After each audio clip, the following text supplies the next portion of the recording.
Praise lord. ఎలా ఉన్నారు? బాగున్నారా? పునరుద్ధానుడైన యేసుక్రీస్తు నామములో మీ అందరికీ నా వందనాలండి. మరి ఇదేను దేవుని వాగ్దానం చూసుకుందాం. చిన్న పాట పాడుకుందాం అండి.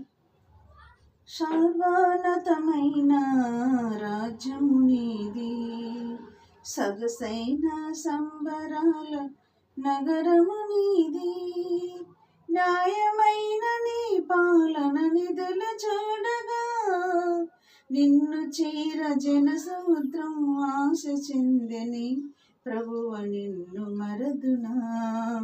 షారోను వనములో పూసిన పుష్పమై, లోయలలో పుట్టిన వల్లి పద్మమునై, నీ ప్రేమాతిశయముని నిత్యము కీర్తించుచు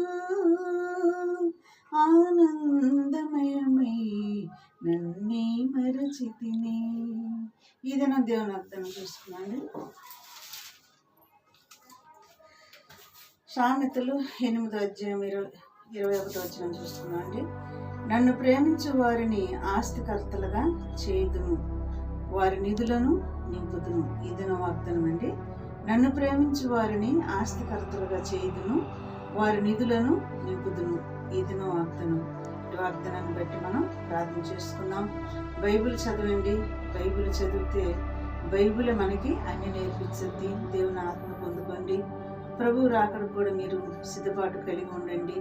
మెలకువ కలిగి ప్రార్థన చేయండి. దేవుని రాకడ దినాలలో మనం ఉన్నాము కాబట్టి మనం సిద్ధపాటు కలిగి ఉండాలి.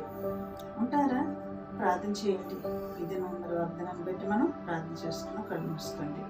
స్తోత్రములు ప్రభు యేసయ్యా. ఇంటి మాటలు ఇంటిన బిడ్డలను చూస్తున్న బిడ్డలను దర్శించి అయా ఈ దినం నువ్వు ఇచ్చిన వాగ్దానం నాయన, నన్ను ప్రేమించి వారిని ఆస్తికర్తలుగా చేస్తున్నావు, వారి నిధులను నింపుతానని చెప్పిన దేవుడు ఈ వాగ్దానాన్ని బిడ్డల పట్ల నెరవేర్చి సహాయం చేయమని యేసయ్య నామములో అడుగుతున్నాము తండ్రి. ఆమేన్. God bless you.